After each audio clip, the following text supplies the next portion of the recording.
Hey race fans, it's race day, top 5 with me, Frank 5. Shake and bake. That just happened at Talladega. That was an amazing race. I'm serious. That may be the best Talladega race I've ever seen in a long time. And it took 2 days to complete.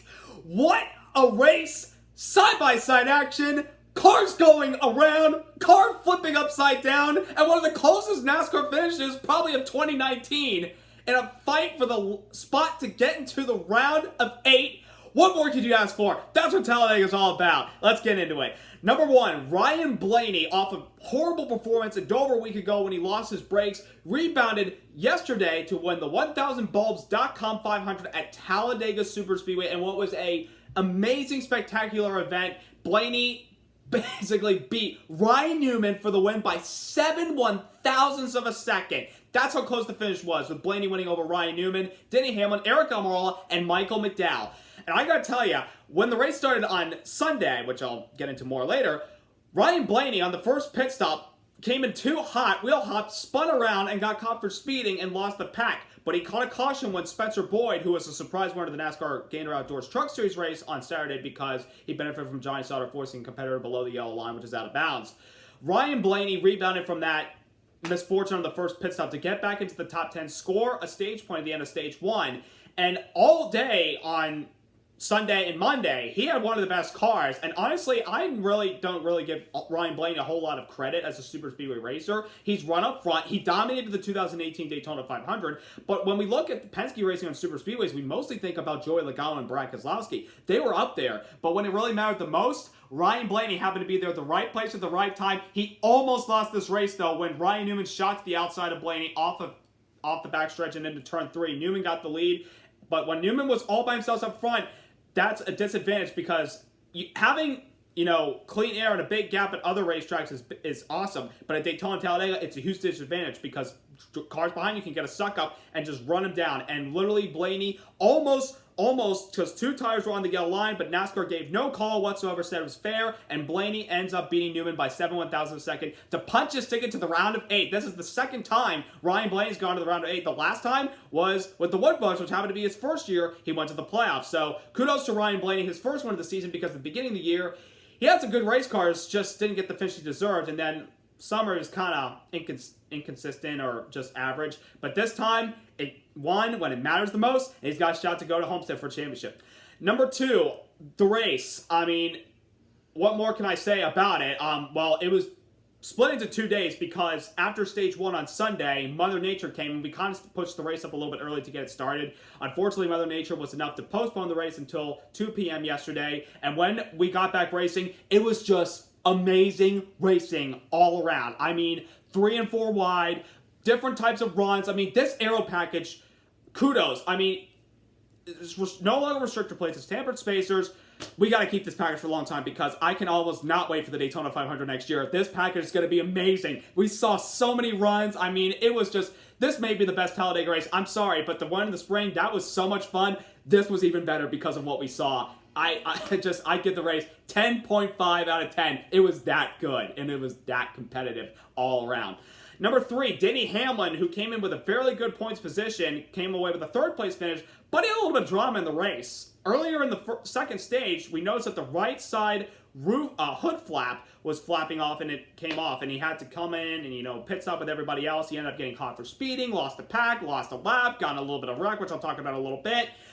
He was able to get the lucky dog, and with all that damage and another, right side hood flap attached to his hood, he was able to come away with a 3rd place finish, and he mostly was hanging in the back after getting back on the lead lap because he felt, I don't need to get up there because there's going to be more wrecks and we got a good points position. Why bother going up there? And it worked out perfectly, and he was able to put himself in position to win the race, if not just come away with the top 5, and that's where he got. So that was smart by Denny Hamlin to just hang back. And plus, I mean, what this guy's been able to do so far in 2019 could be a reason why he could be the 2019 Monster Energy Cup Series champion because of his smart decisions and his crew's smart decisions. They are really on a roll to win a championship. Number 4, oh my goodness gracious, wrecks galore. Every single place you saw, there was a crash. I mean, let's start at the end of stage number 2.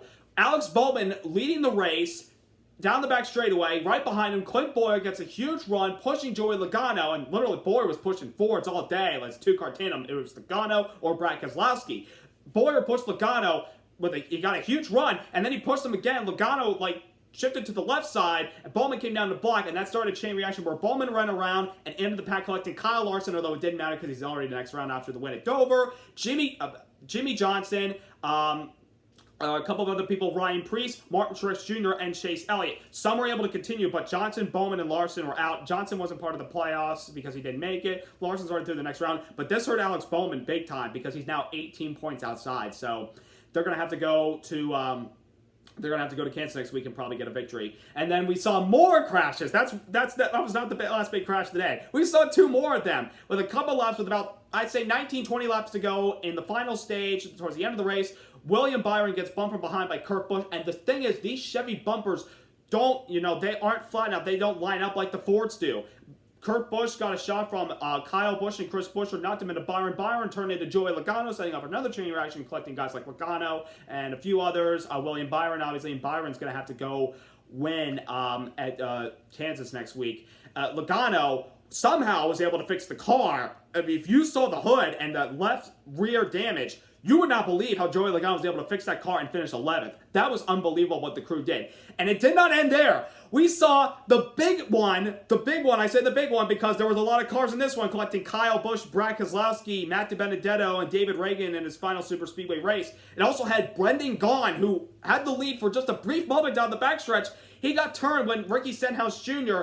came up and a little bit sucked the air off of Kyle Busch, and he got turned by his brother Kurt, sent him into Brendan Gaughan. Brendan Gaughan did a Ricky Bobby down the back straightaway into turn 3, tumbling once. Thankfully, nobody was hurt. Gaughan was okay, but that kind of sucks because Brendan Gaughan always runs in front of super speedways, and he had a chance. He was so close to getting his first career win. If you think back to 2004, his first ever time at Talladega in the fall, Brendan Gaughan finished 4th in that race behind Dale Earnhardt Jr., Kevin Harvick, and Dale Jarrett. So Brendan Gaughan knows how to run super speedways, but thankfully he was okay and so was everybody else. But a lot of these crashes definitely shook up the points because it was crazy. Finally, number 5, recap driver Chase Elliott won the pole for the race. Had a very good car, led 19 laps, but we were involved in the end of that stage 2 crash with Larson, Bowman, and Jimmy Johnson. And looking at the back of that car, I'm like, oh my gosh, it's Scoot. I don't think we're going to be able to get back into this race. Chase Elliott got back into this race and ran up front, fell to the back, missed the 2 big ones, and was able to come away with an 8th place finish. That was such a good performance. The problem is, though, with Ryan Blaney's win, Chase Elliott's still outside the playoffs by 22 points. He must go win next week at Kansas. It's a track where we won at last year. It's a track where we were so good at in the spring because we had one of the top 3 cars, and we finished 4th in the race, so I feel confident we have to come away with a victory. We're going to have to knock out one of the Penske cars, Brad Keselowski, Joey Logano. They're the 2 lowest of the playoff drivers above the cut line right now. If somebody below the cut line like Elliott, Bowman, Byron, or Bowyer wins, Logano and Keselowski could be out. Imagine last year's champ doesn't get a chance to go to the round of 8. We're looking at a pretty interesting race going to Kansas, and I cannot wait for it. But I'm still very proud of Chase Elliott to rebound from the crash that he sustained at the end of stage 2 and get back for an 8th place finish at the very least. It was a good day. Super speedways with me, they're fun, but when your driver gets involved, you just like, oh, I hate this stuff. It was a good race nonetheless. So up next, the last race of the round of 12 at Kansas. Which 4 drivers will be on the outside looking in? Will one of those drivers below the cut line advance to the next round with a win and possibly taking out one of the Penske guys that's been one of the championship favorites all year long? Only time will tell, my friends. So subscribe, like, congrats to Ryan Blaney, and what was an incredible Talladega race. I'll see you next week.